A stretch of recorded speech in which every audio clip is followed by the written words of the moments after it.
अगला हेडिंग बोलो कौन सा है, बोल ही नहीं रहा कोई। ये है इंस्पेक्शन, दूसरा है एक्सट्रैक्ट और तीसरा है कॉपी। ये तीनों अलग अलग चीजें हैं।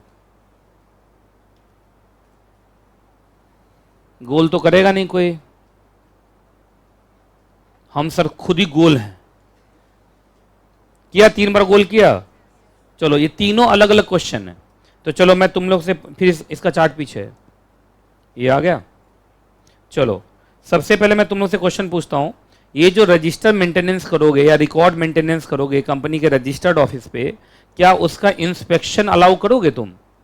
आप कंपनी है तो इंस्पेक्शन अलाउड होगा ड्यूरिंग बिजनेस आवर्स। आपको रात 12 बजे जा रहा है तो देगा इंस्पेक्शन कराएगा वो, या during business hours only?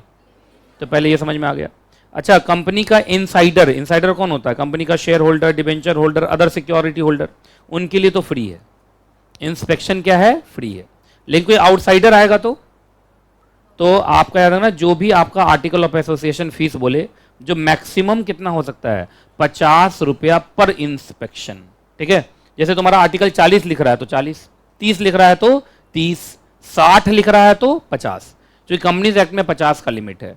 Article कम हो सकता है, ज्यादा नहीं हो सकता, याद रहेगा।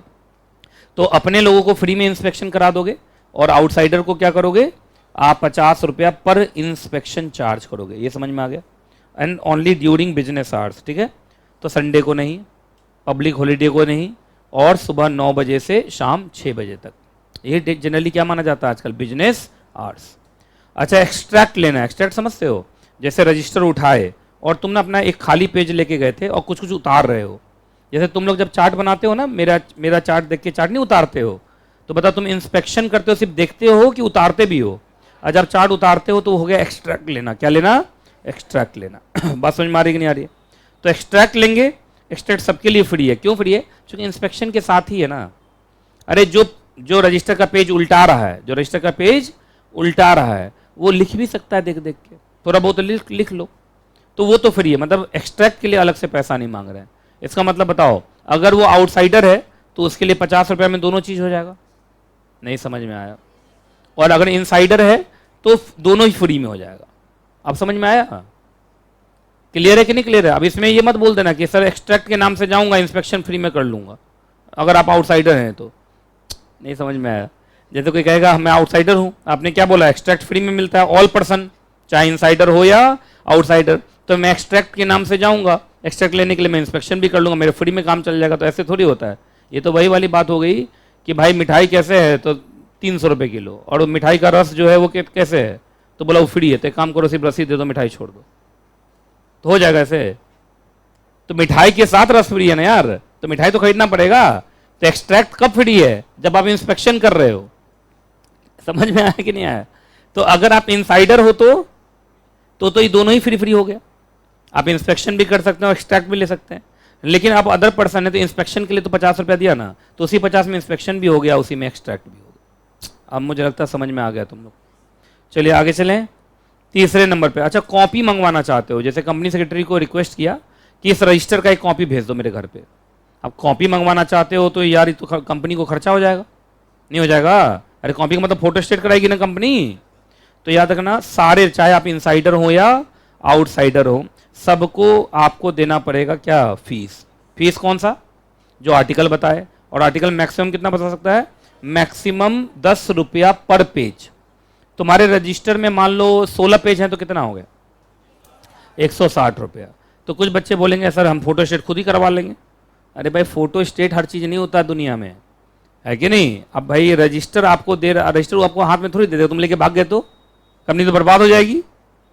तो कंपनी का एफर्ट भी तो लगा। तुम्हें लगता है फोटो स्टेट का दाम, कंपनी सेक्रेटरी उठाए, कंपनी सेक्रेटरी का स्टाफ उठा गया, फोटो स्टेट किया, उस पर क्या मारा, साइन मारा कंपनी सेक्रेटरी की, ये सर्टिफाइड कॉपीज है, तो इस सब का खर्चा नहीं दोगे तुम? क्या बात कर रहे हो यार? सही बोल रहा हूं कि नहीं बोलना, पहले बताइए आप। तो सारे खर्चे होते हैं ना। अच्छा बताओ, ट्रेन के अंदर जब हम लोग जाते हैं और ट्रेन का जब टिकट खरीदते हैं तो टिकट में सिर्फ ट्रेन का खर्चा, पेट्रोल का खर्चा जोड़ के ले लोगे? जब ट्रेन में डीजल डाला गया तो डीजल का इतना ही खर्चा तो हुआ। क्यों? रेलवे स्टेशन बनाया गया, टिकट काटने वाला स्टाफ बैठा हुआ है, सारे खर्चे को जोड़ के ना वो लेते हैं। ये बात मालूम है कि नहीं मालूम, पहले बताओ आप। तो वही वाली बात, आपको बात समझ में आई कि नहीं आई? तो मैक्सिमम कितना 10 रुपया पर पेज, उससे ज्यादा होना नहीं चाहिए। अच्छा, कंपनी के आर्टिकल में लिखा हुआ 9 रुपया, तो 9 रुपया, 10 लिखा है तो 11 लिखा है तो 10। मुझे लगता है समझ में तुम्हें आ गया। तो तीनों बार बता दिया। बोलो, इंस्पेक्शन इनसाइडर के लिए फ्री, आउटसाइडर के लिए ₹50 तक, ये ना तक बोला तो मैक्सिमम। अच्छा, अगर एक्सट्रैक्ट है तो फ्री पर फ्री का मतलब समझा दिया था मैंने। और उसके बाद अगर आपको कॉपी चाहिए तो चाहे आप इनसाइडर हो या आउटसाइडर हो, fees as per your article. और अगर आर्टिकल में कुछ ज़्यादा लिखा है तो 10 रुपया पर पेज से ज़्यादा नहीं। हेडिंग बोलो, अरे हेडिंग बोलो जोर से, क्या कर रहे हो तुम लोग? रेक्टिफिकेशन का मतलब कुछ गलत हो गया होगा, उसको सही कर रहे हैं। हिंदी में लिख लो, गलत को सही करना। खैर इतना तो तुम बचपन से भी जानते हो, रेक्टिफिकेशन का मतलब यही होता है। लेकिन कुछ कुछ बच्चे व्हाट्सएप पे ऐसा ऐसा क्वेश्चन पूछते हैं ना मेरे से, तो मुझे लगता है कि हालात बहुत ज़्यादा बिगड़े हुए हैं, इसलिए मैं एग्जैक्ट हिंदी हर चीज़ का बताता रहता हूँ। ठीक है, तो जल्दी बोलो, रेक्टिफिकेशन का मतलब गलत को सही करना। पहले गलत हुआ होगा, उसके बाद सही करूंगा ना। तो गलत कब हुआ है? एबीसी में। एबीसी में कुछ क्या हो गया है? गलत।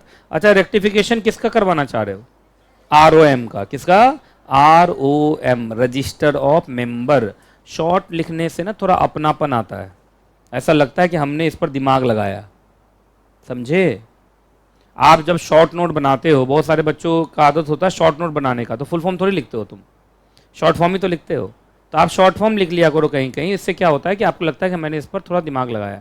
आरओएम थोड़ा सुनने में अपना लगता है, क्योंकि आपके द्वारा दिया गया नाम है। और रजिस्टर मेंबर छपा हुआ है, तो छपा हुआ को लोग इज्जत नहीं देते, अपना नाम जब देते हैं तो उसको इज्जत देते हैं। करते कि नहीं करते हैं पहले बताइए? आप ही लोग देखो, आप लोग अपने दोस्तों का नाम अपने फ़ोन में किस नाम से सेव करते हो? अपना नाम देते हो, है ना? स्वीटू, लाइफलाइन, ये लिखते हो ना तुम लोग, हैं? चोर, देखो क्यों तुम, अच्छा इसका नाम सब लिखता है चोर करके, है ना? तो आप अपना नाम जब देते हैं तो उससे कनेक्टिविटी आता है, इसलिए मैं देखो कभी कभी छोटा छोटा नाम लिखवा देता हूं। तो बताइए हम किसका रेक्टिफिकेशन करा रहे हैं? रोम का, ROM। अब तो अच्छा लगा। आइए, तो रोम में क्या होता है पहले बताइए आप? सेक्शन 88 है ना रोम? अरे अभी रजिस्टर मेंबर कौन सा सेक्शन है? 88 है ना? अरे सेक्शन 88 ही है ना? ठीक है, अब रुको तुम लोग से, कुछ दिन में मैं सेक्शन पूछना शुरू करता हूं। बहुत हो गया तुम लोग का गेम, अब तुम लोग का गेम बजाना पड़ेगा। क्या बजाना पड़ेगा? गेम बजाना पड़ेगा, समझे ना? ऐसे तुम लोग मानने वाले नहीं हो। चलिए, तो सेक्शन 88 में रोम के बारे में क्या कहा गया है कि आपके जितने भी शेयर होल्डर्स हैं उनका पूरा डिटेल होना चाहिए। तो देखो, एक आदमी पहुंचा है एनसीएलटी के पास। एक आदमी कहां पहुंचा है? एनसीएलटी के पास जाके कंप्लेंट कर रहा है, साहब मेरा नाम नहीं चढ़ना चाहिए था, चढ़ा दिया। यही है ना? अरे क्या शिकायत है इसका? मेरा नाम ROM पे चढ़ना नहीं चाहिए था, चढ़ा दिया। दूसरा, सर मेरा नाम चढ़ना चाहिए था, हटा दिया गया। ये भी तो कंप्लेंट है। चलिए, तीसरा, सर हमने शेयर्स खरीदा है अभी, तो हमने कंपनी को शेयर ट्रांसफर डीड भेज दिया। कंपनी को क्या करना चाहिए सर? पुराने का नाम काट के मेरा नाम चढ़ाना चाहिए। कंपनी ये काम करने में अननेसेसरी डिले कर रही है या वो कर ही नहीं रही है, ये लिखा हुआ है। ये कौन सा केस है? ट्रांसफर एंड ट्रांसमिशन वाला केस है। अरे ये ना? तो बताओ, 3 शिकायतों का नाम बोलो। सर नाम नहीं चढ़ना चाहिए था, चढ़ा दिया है। सर नाम चढ़े रहना चाहिए था, हटा दिया है। सर हम अब शेयर ट्रांसफर हुआ है मुझे या ट्रांसमिट हुआ है, हमने अपना नाम भेजा है कंपनी को कि मेरा नाम चढ़ाओ, पर या तो वो चढ़ा ही नहीं रहे या चढ़ाने में बेकार का क्या कर रहे हैं? डिले कर रहे हैं। तो एनसीएलटी साहब, आप कंपनी को डायरेक्शन दीजिए कि कंपनी अपने रजिस्टर ऑफ मेंबर को सही करे। नाम चढ़ना चाहिए था तो चढ़ाए, नाम हटना चाहिए था तो हटाए, और अगर मेरा क्या हुआ है ट्रांसफर एंड ट्रांसमिशन, तो जल्दी से मेरा नाम चढ़ाए, ये मतलब है ना। तो एनसीएलटी फिर क्या करेगा? आपको डायरेक्शन देगा। NCLT has the full power कि कंपनी को क्या देगा? बोलो, वो डायरेक्शन देगा कि आप अपने ROM को क्या कीजिए? रेक्टिफाई कीजिए। क्या कीजिए? रेक्टिफाई कीजिए। क्लियर है कि नहीं क्लियर है? पहले ये जो था ना, ये अगर आपने एनसीएलटी की बात नहीं मानी, रेक्टिफाई नहीं किया, तो पहले ये क्रिमिनल ऑफेंस होता था। क्या होता था? Criminal offence. देखो ना, 3 साल तक का जेल दिख रहा है। अरे कांटा ऐसा है जो दिख रहा है ना, यही है ना, तो वो हट गया। मतलब इस सेक्शन को डी क्रिमिनलाइज कर दिया गया। क्या कर दिया गया? डी का मतलब उल्टा। पहले ही क्रिमिनल सेक्शन था और क्या हो गया अभी? सिविल। सिविल का मतलब अब छोटा मोटा पेनल्टी लगा के कंपनी को छोड़ दिया जाएगा, क्योंकि इतना भी बड़ा काम नहीं है यार। एनसीएलटी बोलेगा रजिस्टर को ठीक कर लो तो कंपनी सेक्रेटरी नहीं करेगा, इसमें कौन सा बड़ा बात है कि नहीं। चलिए जी, अब एक ये 5 स्टार रेटिंग देना, ये नया कॉन्सेप्ट था। ये जब कंपनीज एक्ट आया था तो शुरू में सेक्शन इफेक्टिव ही नहीं हुआ था, क्योंकि इस सेक्शन के ऊपर रूल नहीं बना था, तो रूल बाद में बनाया गया। और देखो तो रूल का नाम कौन सा है, देखो तो रूल 2 है। वाह क्या बात है, रूल का नाम ये है। मैंने पूछा रूल का नाम, तो बोलता 2 है, वो नंबर है। वो क्या है? नंबर। एक पर एक क्रांतिकारी जंतु समय में रहे। चलो अब हेडिंग बोलो जल्दी से। Register of significant beneficial owner, तो इसको शॉर्ट फॉर्म में बोलते हैं एसबीओ का सबो। अब बताऊंगा सबो कौन है। जो नहीं टिक लगा रहा वो बेवकूफ है, और जो एसबीओ नहीं लिखाया वो तो सबके साथ ही नहीं है। एसबीओ पे लिखा, एसबीओ का फुल फॉर्म बताओ। सिग्निफिकेंट बेनिफिशियल ओनर, उसका एक रजिस्टर बनाना पड़ेगा। तो क्या इसके बारे में सेक्शन 88 में कोई जानकारी थी ना? सेक्शन 88 में तो नॉर्मल मेंबर के बारे में था। ये नॉर्मल मेंबर है या सिग्निफिकेंट है? तो इसको लिखो हिंदी में, ये बड़ा शेयर होल्डर है। बड़ा क्या लिखूं? शेयर होल्डर लिखूं? क्या लिखूं? शेयर होल्डर लिखूं, इन्वेस्टर लिखूं, क्या लिखूं?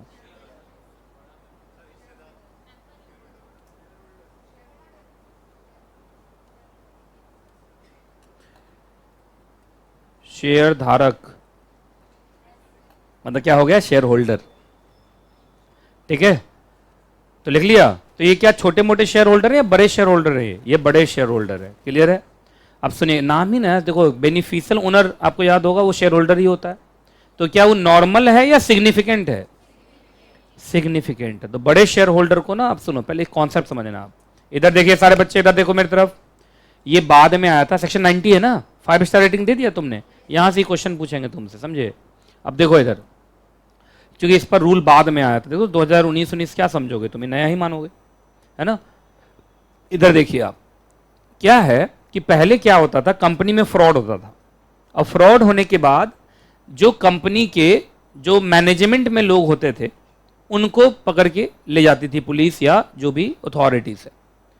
कुछ लोग ना क्या करते थे, पर्दे के पीछे रह के सारा काम करवाते थे। जैसे ये जो है बड़े शेयर होल्डर्स। एक बात बताओ, किसी भी कंपनी में बड़ा शेयर होल्डर वो है जिसका ज्यादा पैसा लगा हुआ है। जिसका ज्यादा पैसा लगा हुआ हो तो अपने ढंग से कंपनी चलाना चाहता है। तो आपको नहीं लगता है किसी कंपनी में फ्रॉड हो तो हो सकता है ये लोग पर्दे के पीछे रह के ये लोग डायरेक्शन दे रहे हो? एक बात बताइए, मैं ये नहीं बोल रहा हूं कि इन्होंने ऐसा किया ही है, लेकिन क्या एक बार इनको ढूंढना नहीं चाहिए? और ढूंढ के एक बार इनका इंस्पेक्शन इन्वेस्टिगेशन करवाना नहीं चाहिए कि ये भी शामिल थे कि नहीं? बात नहीं समझ में आ रही है यार, जो मैं बोल रहा हूं समझ रहे हो आप जो कह रहा हूं? तो याद रखना, इस सेक्शन 90 का ऑब्जेक्टिव है ढूंढो, बड़े शेयर होल्डर को ढूंढो और उसकी रिपोर्टिंग तुम करो आरओसी को। ठीक है, जिससे आरओसी को पता रहे कि इस कंपनी में बड़े बड़े शेयर होल्डर कौन कौन हैं। क्लियर है कि नहीं क्लियर है? जिससे उस कंपनी में कभी भी फ्रॉड हो तो ये लोग भी रडार पे आ जाएं। ये लोग भी किस पे आ जाएं? रडार पे आ जाएं, इनका भी इंस्पेक्शन इन्वेस्टिगेशन हो जाए। क्योंकि पहले क्या होता था, सिर्फ नाम इंपॉर्टेंट होता था, काम नहीं। अब नाम मतलब कंपनी सेक्रेटरी को पकड़ लिया, सीईओ को पकड़ लिया, एमडी को पकड़ लिया, और ये बड़े बड़े शेयर होल्डर कोई पोजीशन नहीं लेते हैं कंपनी में, बस पीछे से बैठ के डायरेक्शन देते रहते हैं। तो क्या इनको पकड़ने की जरूरत नहीं है? ये डॉक्ट्रिन ऑफ ऑल्टर एगो पढ़ाया था तुम लोग को, है कि नहीं? सीरत नहीं सूरत नहीं, सीरत देखो। तो सूरत के हिसाब से तो ये लोग कंपनी के मैनेजमेंट में दिखेंगे ही नहीं। ये तो सिर्फ क्या दिखाएंगे, हम तो शेयर होल्डर हैं। अरे सबसे बड़े शेयर होल्डर, बड़े बड़े शेयर होल्डर तुम हो, तो तुम्हारा भी रोल हो सकता है। क्या पता तुमने ही दबाव डाला हो बोर्ड ऑफ डायरेक्टर को गलत काम करने के लिए। नहीं समझ में आया? अच्छा एक बात हो, ये कंपनी सब फ्रॉड करती हैं, कुछ डायरेक्टर्स तो अपने फायदे के लिए करते हैं, लेकिन कुछ डायरेक्टर शेयर होल्डर के दबाव में करते हैं। जैसे शेयर होल्डर दबाव डालता है, क्या बात है भाई डिविडेंड नहीं आ रहा है, कैसा बिजनेस चला रहा है, हटा दूंगा तुरंत।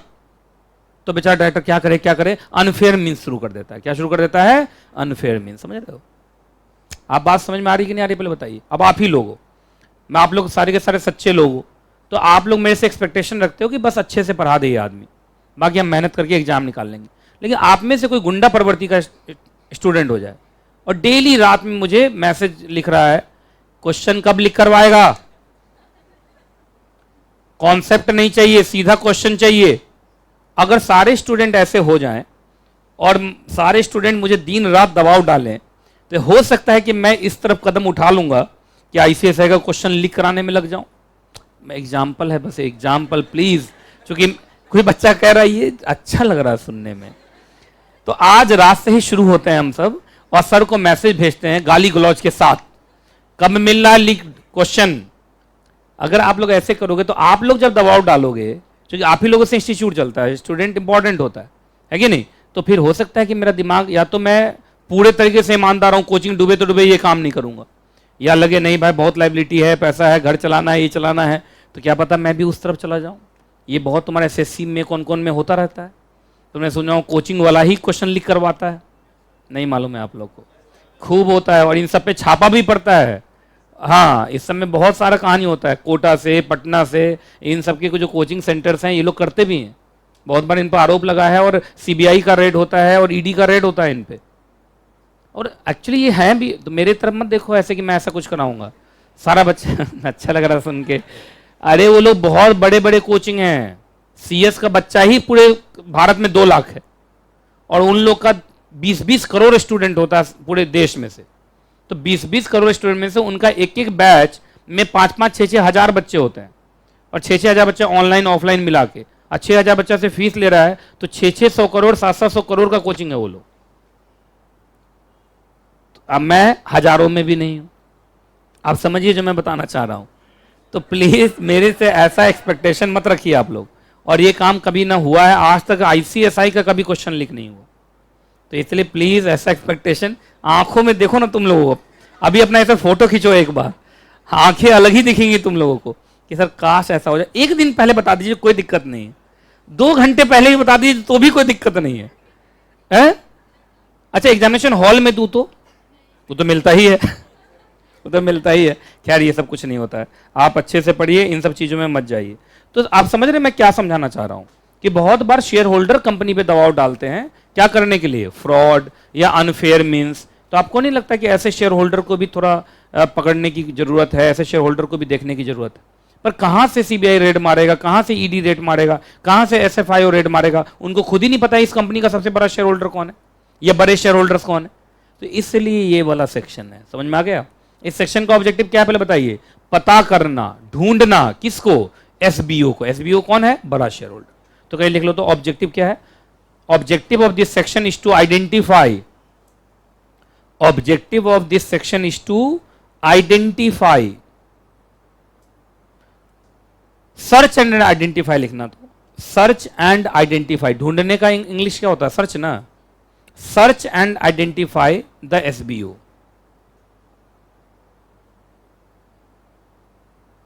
नहीं लिख पाए, objective of this section is to search and identify the SBO in company.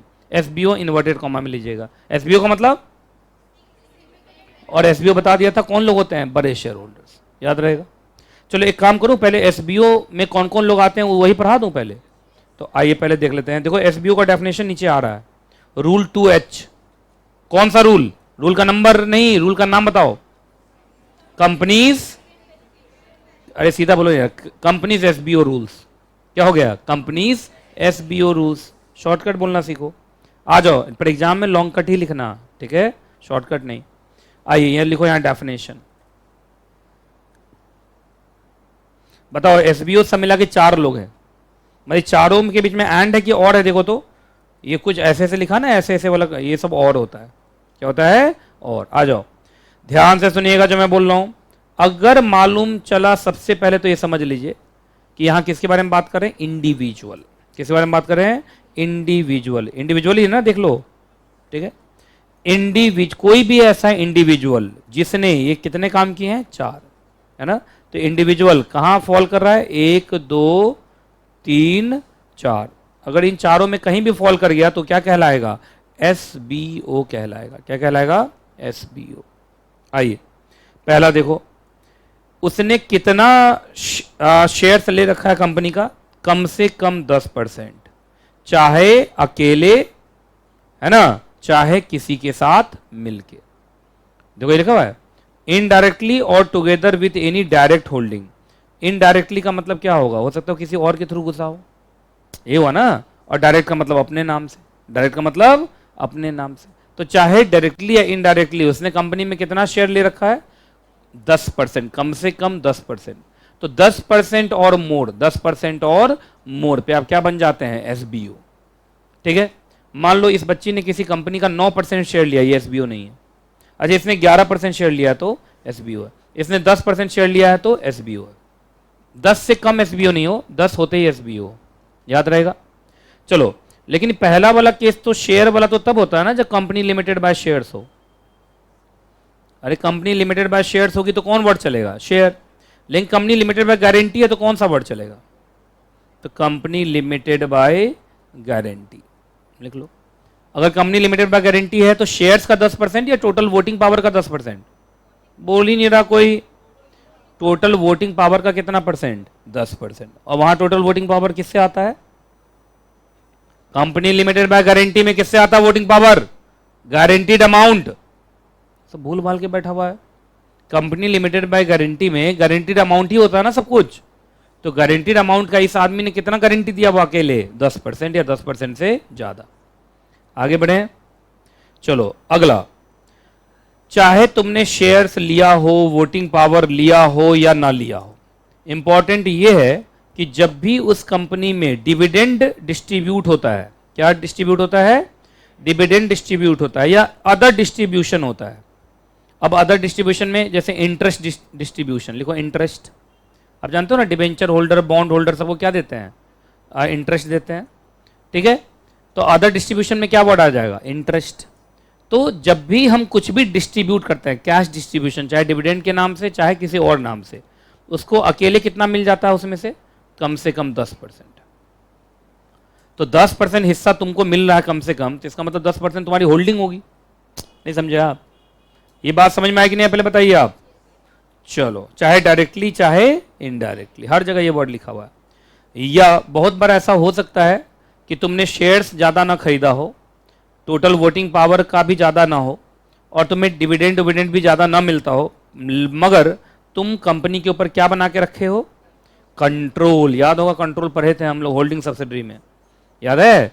Control या सिग्निफिकेंट इन्फ्लुएंस। सिग्निफिकेंट इन्फ्लुएंस का मतलब तुमसे पूछे बिना उस कंपनी में कोई भी काम होता नहीं है। तो इसका मतलब तुम्हारा उस कंपनी के ऊपर क्या है? कंट्रोल।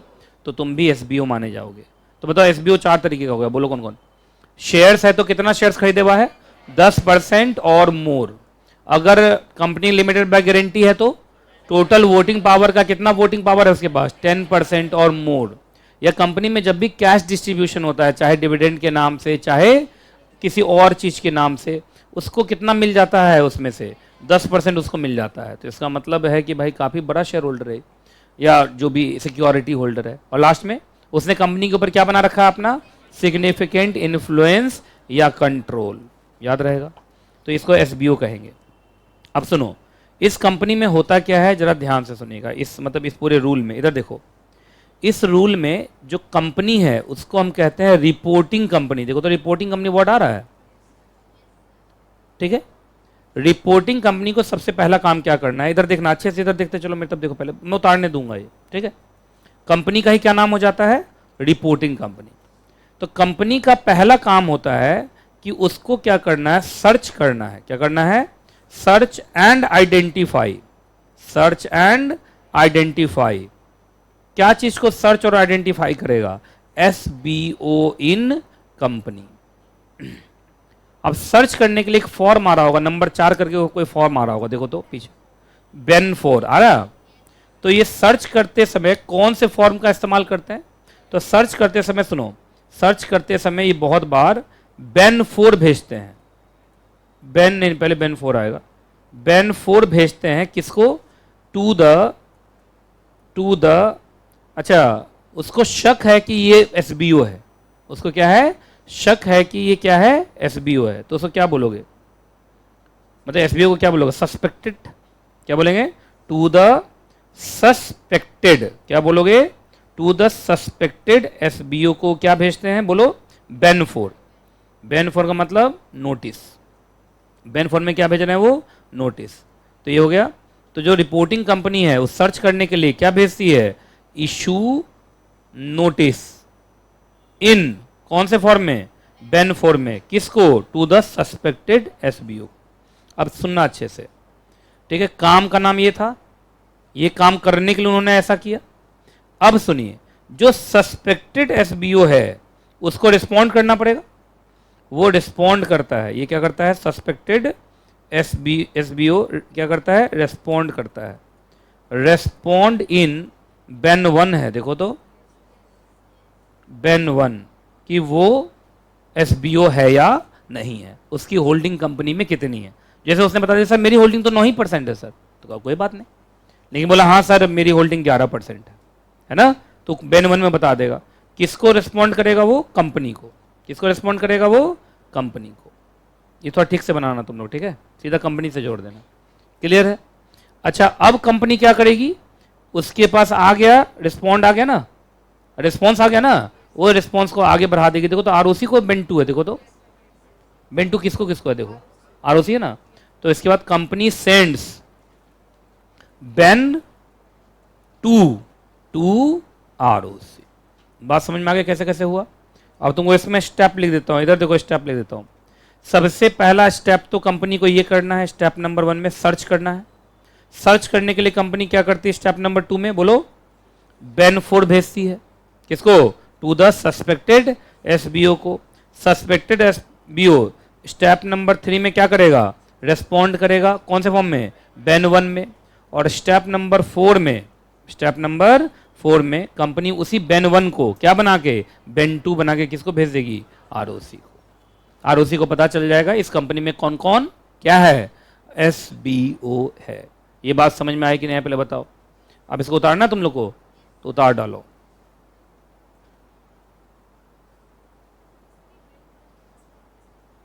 कौन, ये देखो ना, सस्पेक्टेड एसबीओ का लाइन कहां खींच के ले गया मैं, कंपनी को।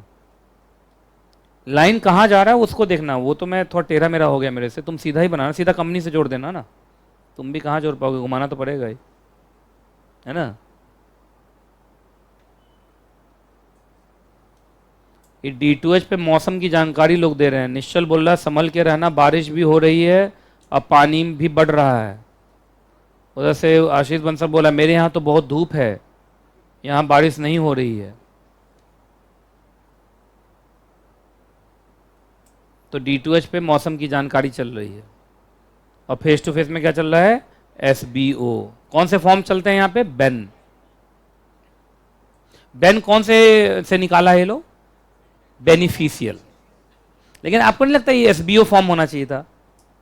अच्छा बताओ, इस फॉर्म का नाम एसबीओ होता तो ज्यादा अच्छा नहीं होता, जैसे एसबीओ 1, एसबीओ 2, एसबीओ 3, एसबीओ 4। नहीं, बेन थोड़ा अजीब लग रहा है, नहीं। तो बेन का मतलब बहन, अच्छा है ना, बेन का मतलब बेनिफिशियल, याद रहेगा। तो चलो मुझे बोल के सुनाओ, सबसे पहले क्या होता है, कंपनी को एक काम दिया गया है, क्या काम दिया गया है, search and identify SBO in a company. Search करने के लिए वो कोई अगर सस्पेक्टेड एसबीओ है तो उसको क्या भेजता है, बेन 4 में नोटिस भेजता है, और उसको बोलता है तुम रिस्पॉन्ड करो कि तुम एसबीओ हो या नहीं हो। ठीक, क्लियर जी। और वो फिर सस्पेक्टेड एसबीओ रिस्पॉन्ड करता है कि वो एसबीओ के 1 2 3 4 क्लॉजेज हैं, 4 क्लॉजेज में फॉल करता है या नहीं।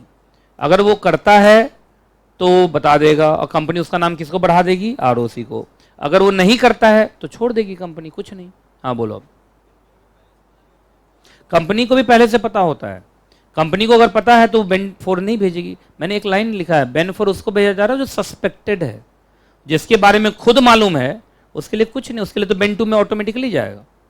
अरे ये समझ में आई कि नहीं आई बात, पहले बताओ। जैसे कंपनी के जो प्रोमोटर्स होते हैं उनकी होल्डिंग 60-70% रहती है, तो वो तो बेन 2 में जाएगा ही उसका नाम। लेकिन उनके अलावा और लोग जो दिखने में नहीं लग रहे हैं लेकिन अंदर से होल्डिंग रखे हुए हैं ज्यादा, क्योंकि यहाँ वर्ड हर जगह चल रहा था डायरेक्टली और इनडायरेक्टली। तो डायरेक्ट होल्डिंग तुमको पता चल जाएगी, इनडायरेक्ट होल्डिंग तुमको थोड़ी पता चलेगी, नहीं समझ में आया बात। अब बताओ इनडायरेक्ट होल्डिंग कैसे पता करोगे? एग्जाम्पल ले रहा हूं, सुनो। जैसे मालूम चला, इधर देखो, जब भी इस बच्ची को मैं डांटता हूं वो बच्ची उधर से विरोध करती है, तो इसका सीधा मतलब है कि दोनों अंदर से जुड़ा हुआ है। हाँ, जुड़े हुए हो ना? नहीं जुड़े हुए हो? मैं जब भी इसको डांटता हूं उधर से गाली देती हो। तो आप बताओ, ये डायरेक्टली मुझे ये पता लग रहा है कि ये अकेली है, लेकिन इनडायरेक्टली दोनों साथ में है, तो दोनों की होल्डिंग जोड़ के देखूंगा ना मैं। नहीं समझ में आया? तो मैं इनको नोटिस भेजूंगा कि क्या बात है भाई, जब भी तुमको डांटता हूं वो क्यों बोलती है उधर से? जवाब दीजिए। तो उधर से बात आई, सर हम दोनों एक हैं अंदर से, है ना? है ना, हम दोनों दोस्त हैं। ठीक है, हम दोनों दोस्त हैं। तो फिर मुझे पता चल गया, फिर दोस्त की लिस्ट में इन दोनों का नाम लिख दूं, ये मतलब है ना? अच्छा, लेकिन अगर ये उधर से लिख के भेजे, मुझे क्या पता, पागल होगी? मुझे डांट लग रहा है तो वो क्यों चिल्ला रही है? तो इसका मतलब इस दोनों में ऐसा सच कोई रिश्ता नहीं है, दोस्त वाला। समझ में आया कि नहीं? आप पहले बताओ। चलो हटा रहा हूं मैं, फिर ये लिख लिया पूरा ये सारा स्टेप। ठीक है, तुम इससे भी अच्छा चार्ट बना सकते हो, मतलब जरूरी थोड़ी ऐसे ऐसे कर्व करके ले जाओगे, तुम सीधा भी ले जा सकते हो। सीधा ही ले गए हो?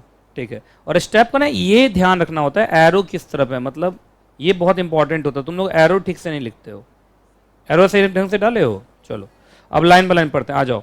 एक बार बताओ, रिपोर्टिंग कंपनी का मतलब कौन कंपनी? कोई नई कंपनी है सेक्शन 2 क्लॉज 20 वाली? तो सेक्शन 2 क्लॉज 20 कौन है? नॉर्मल कंपनी है ना? क्या है? Normal company. चलो आ जाओ, एसबीओ पढ़ा दिया ना तुम लोग को।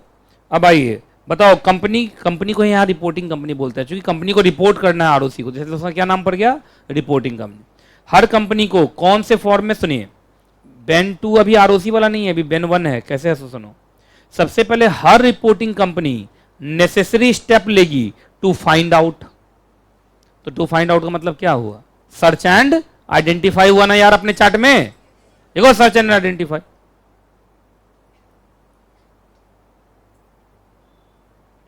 कोई बच्ची एकाएक जगह, क्या क्या लिखना है? डाटा वो समझ में आया, पर लिखना क्या है? क्या लिखना है? Search and identify. अपने चार्ट के हिसाब से तभी मैच करेगा ना ये, सर्च एंड आइडेंटिफाई। तो तुमने देखा होगा, मैंने भी स्टेप नंबर 1 में ही लिखा था, सर्च एंड आइडेंटिफाई। क्या कोई भी ऐसा इंडिविजुअल जो लग रहा है क्या है? एसबीओ। ठीक है, कंपनी उसको क्या करेगी? आइडेंटिफाई करेगी और उसको बोलेगी, कॉज का मतलब है उससे करवाएगी, cause such individual to make a declaration in form number BN1। तो बताओ, कंपनी उसको बेन 1 भेजिए, कंपनी उसको बोलेगी कि बेन 1 भेज मुझे? हाँ, तो इसको लिखो, हिंदी में लिखो कि कंपनी उससे बेन 1 फाइल करवाएगी। ये लिखो, कंपनी किससे? एसबीओ से। कंपनी एसबीओ से बेन 1 फाइल करवाएगी खुद को। ये लिखना चाहे लिख सकते हैं, पर सेक्शन में तो कॉज लिखा। क्या लिखा तुमने? कंपनी एसबीओ से बेन 1 फाइल करवाएगी खुद को। समझ में आया? तो ऐसे कंपनी उसको बोलेगी ना कि तुम भाई कितना होल्डिंग रखे हुए हो, डायरेक्ट होल्डिंग और इनडायरेक्ट होल्डिंग, लिस्ट बना के भेजो। कौन से फॉर्म में भेजो? बेन 1 में। ऐसे इतना डांट के नहीं, मतलब प्यार से। अच्छा अच्छा, एक बात बताइए, जरा ध्यान सुनिएगा। अगर ध्यान से सुनिएगा, किसी ने अगर 10% से कम, इसका मतलब कम से कम 10%, तो क्या लिखा हुआ है? ध्यान से सुनिएगा जो मैं बता रहा हूं। Without prejudice to the generality of the steps, मतलब जो स्टेप नंबर 1 है, मतलब जो रूल नंबर 1 है वो तो ठीक है। और बोलो, every reporting company shall in all cases where its member other than individual, other than individual. तो सुनिएगा जरा ध्यान से, जो इंडिविजुअल थे, जो कौन थे? इंडिविजुअल थे, उससे तो डायरेक्टली बात हो जाता है। बेन 4 वाला किसके लिए है? आपके बॉडी कॉर्पोरेट्स के लिए। अदर देन इंडिविजुअल कौन होता है?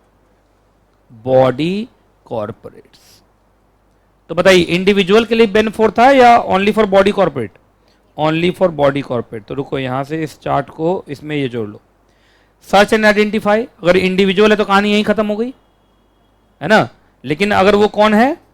बॉडी कॉर्पोरेट है, तो issue notice in BEN 4 in case to the suspected SBO in case of बोलो बॉडी कॉर्पोरेट्स। ये लिखना पड़ेगा ना?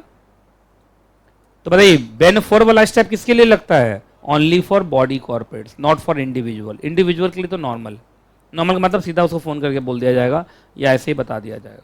तो इंडिविजुअल के लिए ज़्यादा झंझट नहीं है। झंझट किसके लिए ज़्यादा? Body corporates. तो बॉडी कॉर्पोरेट से पता करने के लिए कौन सा फॉर्म भेजना पड़ेगा? बेन 4 लिखा, इन केस ऑफ बॉडी कॉर्पोरेट लिखा, लिख लिया इन केस ऑफ बॉडी कॉर्पोरेट। इसलिए बोलते हैं ना लाइन बाय लाइन पढ़ना चाहिए हमेशा। चलो अच्छा एक बात बताइए, कैसे बॉडी कॉर्पोरेट्स को, जो एसबीओ है जानते हो, कितना शेयर लिया हुआ है? 10% या 10% से ज़्यादा शेयर, वोटिंग राइट, या वही डिविडेंड वाला, है ना? क्लियर है कि नहीं क्लियर है? चलिए उसको कौन सा फॉर्म भेजा जाएगा? बेन 4 में क्या भेजा जाएगा? नोटिस, और हम मुझसे क्या मांगेंगे? इन्फॉर्मेशन, कि तुम हमें बताओ कि तुम भी तो कहीं आपको एसबीओ नहीं हो।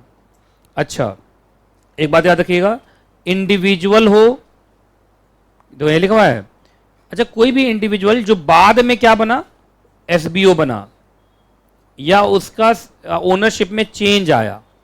एग्जाम्पल, जिस समय कंपनी ने मेरे से पूछा था, जैसे इधर देखना इधर देखना, कंपनी ने आज इनसे पूछा कि तुम्हारी होल्डिंग कितनी है, तो बोले 8% है, बात खत्म। लेकिन अगर मुझे कभी, जैसे 8% अभी था, 2 महीने के बाद इसने होल्डिंग बढ़ा के क्या कर ली 11, तो अब तो एसबीओ हो गई। तो जहां ये एसबीओ हुई इसको कौन सा फॉर्म देना पड़ेगा? खुद से बेन 1 देना पड़ेगा। कितने दिन के अंदर? 30 डेज। 30 डेज कहां से गिनोगे? जिस दिन आप एक्वायर किए हो या जिस दिन आप चेंज का मतलब 8 से 11 हो गया, चेंज भी हो गया, या मालूम चला आज तक 0% था, एकाएक उठ के कितना हो गया? 11। तो एक्वायर में कौन सा केस लोगे तुम? जो पहली बार एसबीओ बना, और आप उसमें चेंज में किसको लोगे? जो 8% 9% पे चल रहा था, 11 मतलब 10 क्रॉस कर गया। क्या क्रॉस कर गया? 10। तो 2 तरीके से लोग एसबीओ बनते होंगे ना, या तो पहली बार एक्वायर करके या धीरे धीरे करके। तो धीरे धीरे में कौन सा वर्ड आ जाएगा? चेंज। तो जिस दिन भी चेंज होगा या एक्वायर होगा, जिसकी वजह से आप क्या हो गए हैं अब? एसबीओ। आपको उससे कितने दिन के अंदर? 30 डेज के अंदर कौन सा फॉर्म फाइल करना है कंपनी को? बेन 1। कौन सा फॉर्म फाइल करना है? बेन 1। हाँ बोलो। अभी पढ़ेंगे, क्या पता वो नॉन अप्लीकेबिलिटी में आ जाएगा, जिस गवर्नमेंट कंपनी के बारे में बात कर रहे हो। अभी रुक जाओ, हर बार बेन 1 डालना पड़ेगा। ऐसे इसने क्वेश्चन पूछा है, हर 10 दिन पे आपका ऊपर नीचे हो रहा है। जैसे हर 10 दिन पे पहले आप 8 हैं, 10 हो जा रहे हैं, फिर 11 से फिर 9 हो जा रहे हैं। जब भी होगा तब बेन 1। कितने दिन के अंदर? 30 डेज के अंदर। अच्छा बेन 1 आरओसी को ये लोग फाइल करेंगे या कंपनी को? कंपनी को। देखो तो कहाँ किसको फाइल करवाया है? देखो BEN 1 to the reporting company. Clear है? टिक लगाते चल रहे हो ना? चलो आ जाओ, आगे आओ।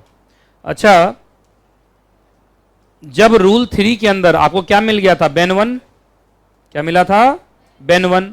तो बेन 1 को ही रिटर्न बना के, क्या बना के? रिटर्न बना के, कौन से फॉर्म में? बेन 2 में। किसको फाइल कर देना है? आरओसी। कितने दिन के अंदर? 30 डेज। 30 डेज कहां से गिनोगे? जिस दिन कंपनी को क्या मिला है? बेन 1। जिस दिन कंपनी को क्या मिला है? बेन 1। तो बेन 1 कंपनी अपने पास रखेगी या आगे बढ़ा देगी? किसको? आरओसी को। तो बेन 1 वर्ड नहीं रहेगा, बेन 2। बेन 2 में अटैच हो जाएगा बेन 1। नहीं समझे?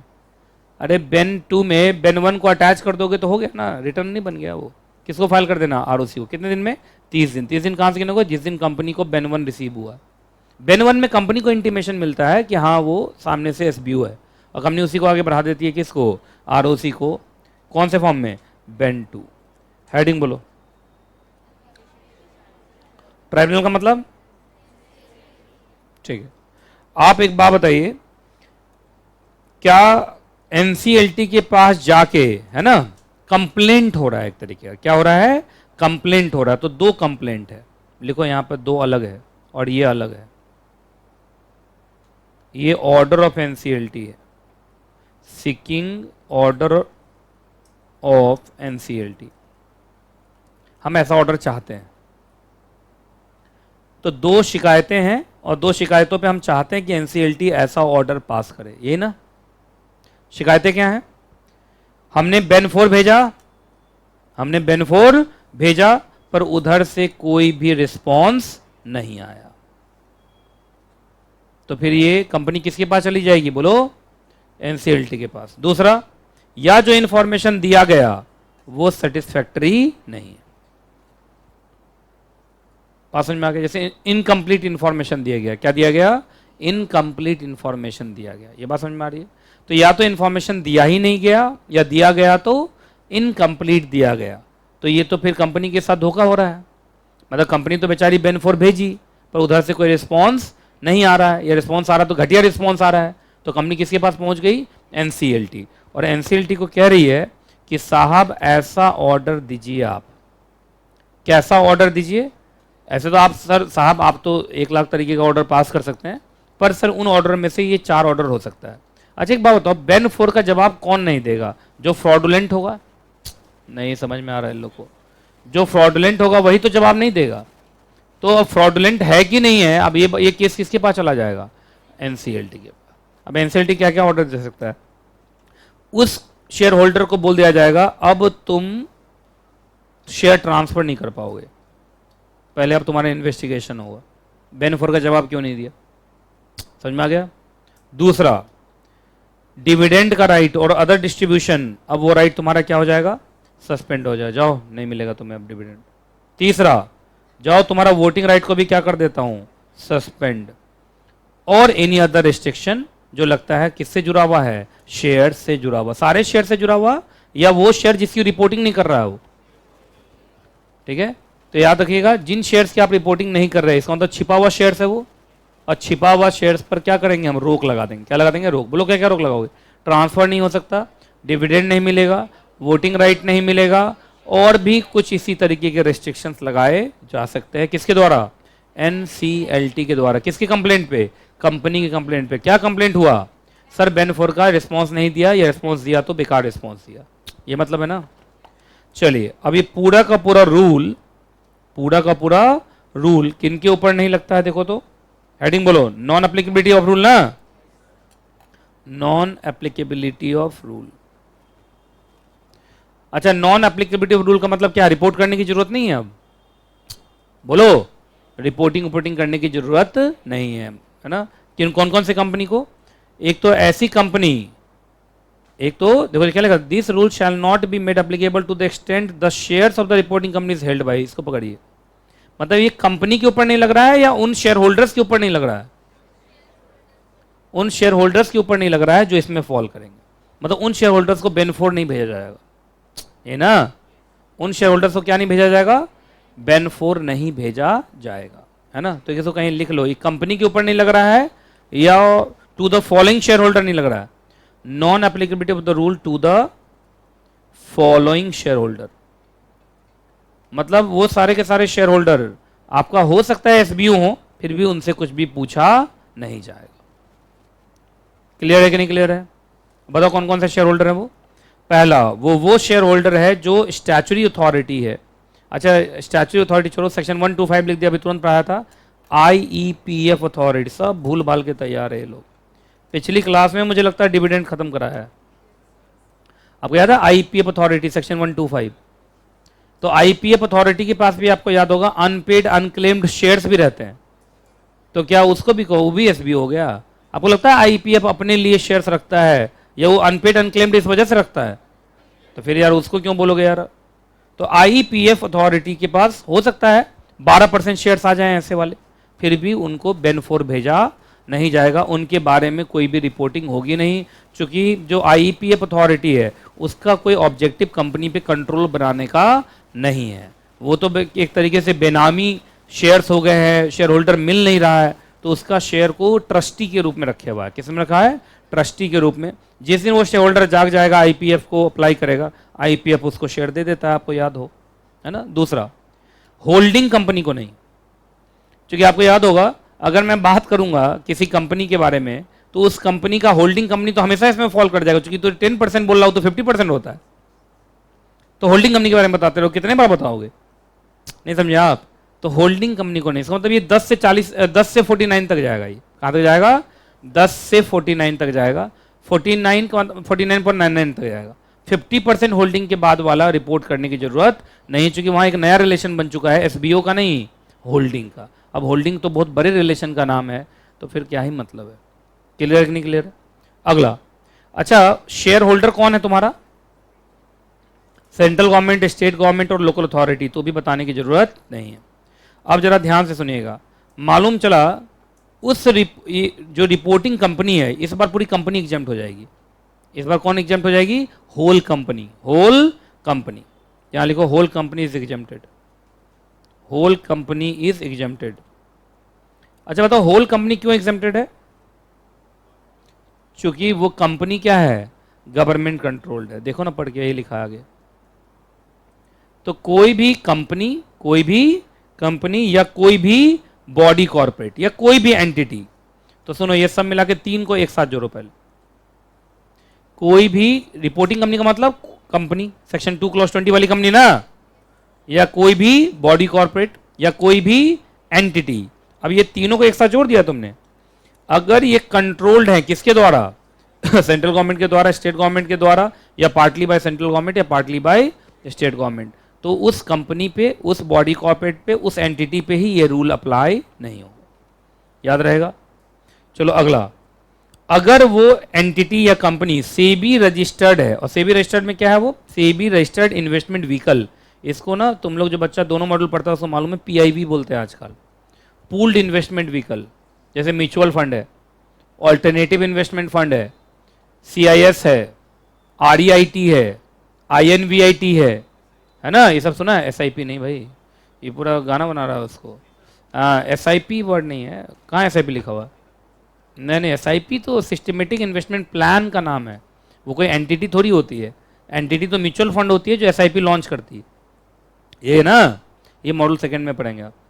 तो आइए, पीआईवी का मतलब pooled investment vehicle. Pooled investment vehicle, जैसे for example mutual fund, for example AIF, for example REIT, for example InvIT, for example CIS, है ना? CIS, collective investment schemes.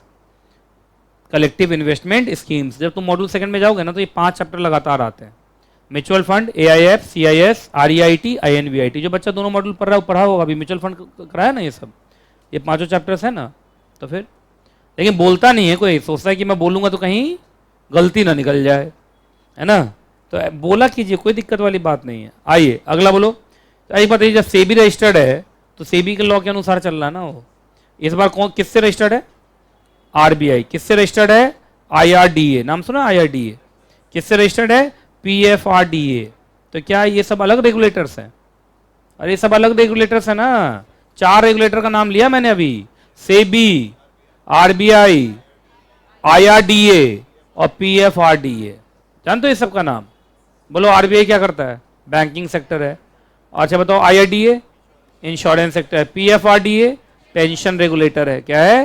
Pension regulator. SEBI capital market regulator है। तो उन सारे regulator का अपना law लगता है, तो वहां पे ये रूल अप्लाई नहीं होगा। याद रहेगा? तो इसी के साथ